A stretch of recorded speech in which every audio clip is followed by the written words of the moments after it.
आप सभी को जय मसीह की। आज हम बात करने वाले हैं कि आखिर क्यों प्रभु यीशु मसीह ने कुत्ते और सुअर वाली आदत से सावधान रहने को कहा है। इस विषय पर मत्ती 15 अध्याय में जब एक स्त्री प्रभु को चिल्लाती और मदद के लिए पुकारती हुई जाती हैं क्योंकि उसकी बेटी को दुष्ट आत्मा पकड़ रही थी। जब वह स्त्री प्रभु यीशु मसीहा के पास आती हैं तब प्रभु यीशु मसीहा उसको उत्तर देकर कहते हैं कि लड़कों की रोटी लेकर कुत्तों के आगे डालना अच्छा नहीं। वहीं अगर हम देखें व्यवस्था विवरण की किताब उसके 23 का 18वां वचन में, तू वेश्यागमन की कमाई व कुत्ते की कमाई किसी मन्नत को पूरी करने के लिए अपने परमेश्वर यहोवा के घर में न लाना, क्योंकि तेरे परमेश्वर यहोवा के निमित्त यह दोनों की दोनों कमाई घृणित कर्म है। वचन को हम अगर अर्थपूर्ण समझे तो कुत्ते और सुअर में विशेष बुरे और घृणित गुण होते हैं। जैसे कुत्ते जो होते हैं वह खुद ही उल्टी करता है अनपचन में, फिर उसी को खुद ही खाता है।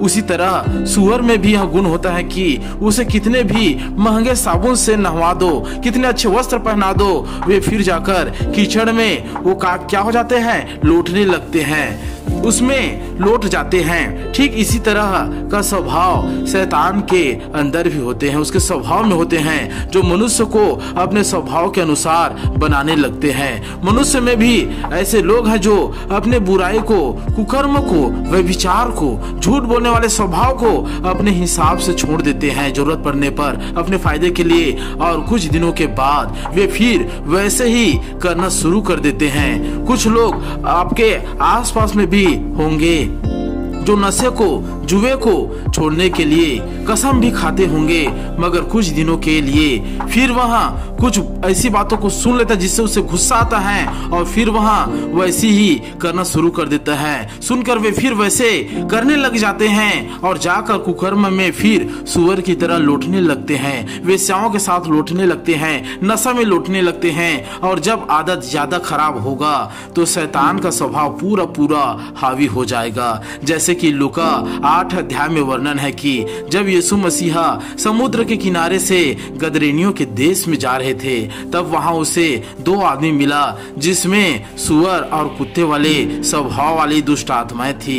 वे दुष्ट आत्माएं ऐसी प्रबल थी जो बिना वस्त्र का भागता फिरता था, खुद को घायल करता था और चिल्लाता था, कोई उससे काबू नहीं कर सकता था। इसलिए दूर से ही रास्ते बदल कर लोग चले जाते थे। जब प्रभु यीशु मसीहा से उसका सामना हुआ तब वह आदमी जो शैतान से ग्रसित था यीशु के पास आकर उसके पांव पर गिर पड़ा। यीशु ने जब उसका नाम पूछा तब उसने बताया कि हम सेना हैं लिगियोन, जिसका अर्थ 6000 शैतानी सेना से हैं। वे सब उसके अंदर घुसे थे। जब यीशु ने उसे निकलने की आज्ञा दे रहा था तब शैतानों ने वहां पर चल रहे, वहां पहाड़ों पर जो चल रहे थे सुअरों के झुंड को देखा और वहां जाने का परमिशन मांगा, उनके शरीर में घुसने का परमिशन मांगा। और यीशु ने उनको उन कुत्ते और सुअर के स्वभाव वाले 6000 शैतान की सेना को सुअर के अंदर भेज दिया।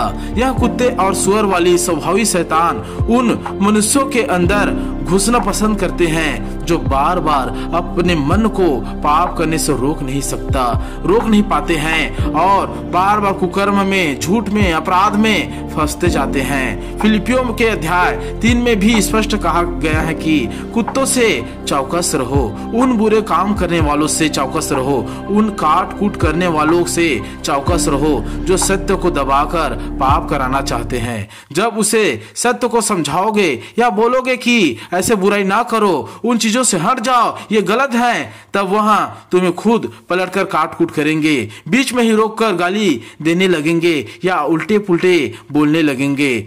पतरस ने भी इसके विषय में कहा है कि कुत्ता अपनी उल्टी की ओर और धोई हुई मस्त नहलाई हुई सुअरनी भी कीचड़ की ओर लौटने के लिए चली जाती हैं। इसलिए प्रभु यीशु मसीहा उस स्त्री को बोल रहे थे कि तुम में ऐसे कुकर्म हैं जो कुत्ते और सुअर वाली आत्मा है। मैं अपना वचन तुम लोगों को नहीं दूंगा, क्योंकि तुम लोग उसका मजाक बनाओगे और ठड्डों में उड़ाओगे जैसे बाकी लोग उड़ाते हैं। उस स्त्री की बेटी समस्या में थी, उसकी परिस्थिति खराब थी, इसलिए वह अपने मन को बदलकर अपने पापों को मान लेती है और कहती है, सच है प्रभु, मगर कुत्ते भी मालिक के गिरे हुए चूर चार को खाते हैं। वे मान लेते हैं कि हम में वे स्वभाव हैं। इस घटना से पहले भी प्रभु यीशु मसीह ने अपने सभी चेलों को स्पष्ट चेतावनी दे दिया था, मत्ती 7 का 6वां वचन में, कि पवित्र वस्तु कुत्तों को ना दो और अपने मोती सुअरों के आगे मत डालो, अर्थात कीमती वचन को, सामर्थी वचन को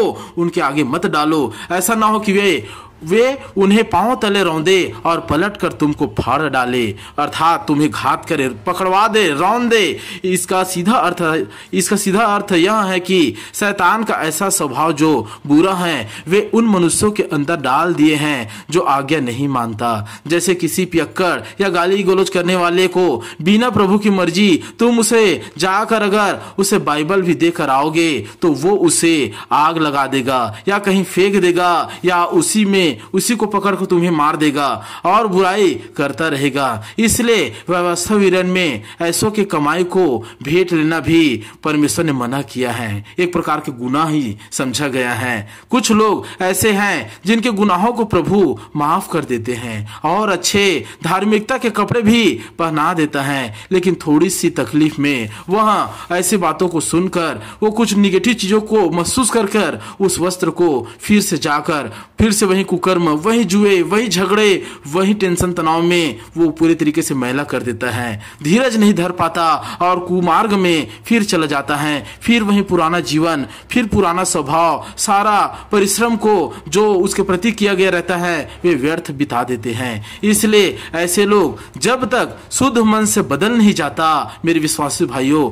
आप दूर ही रहो और प्रार्थना करो कि वचन के योग्य उसके जीवन में फल आए और जल्दबाजी ना करे। जैसे बहुत से पास्टर आज लोगों को जोड़ने में जल्दबाजी कर रहे हैं और लोगों का मन बदला ही नहीं है, उनको वो पूरे तरीके से मन फिराने के लिए एक परिश्रम व्यर्थ वाले करते हैं। प्रभु यीशु जो दया का धनी है वह मनुष्य को ऐसा आत्मा से बचने के लिए बाइबल में सामर्थी वचन दिया है। इसलिए जो कोई अपने बुरे स्वभाव से, अपने बुरे लत से, जिसे वो छूट नहीं पा रहे हैं, बदल नहीं पा रहे, छोड़ नहीं पा रहे हैं, ऐसे अगर पापों से, ऐसे अगर लतों से आप अगर हटना चाहते हैं तो मेरे साथ आप कह सकते हैं, हे प्रभु यीशु, मैं बाइबल के अनुसार अपने जीवन को रखता हूँ, अपने चाल को रखता हूँ और बाइबल के अनुसार चलूंगा। मैं अपने गुनाह मानता हूँ और यह जीवन तुमको देता हूँ। मुझे बदल और नेक दिल, नेक इंसान बना आपकी तरह, और शैतानी आदतें सब खत्म हो जाए।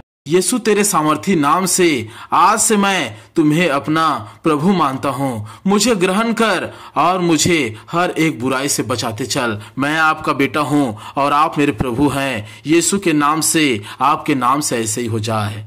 आमीन, आमीन।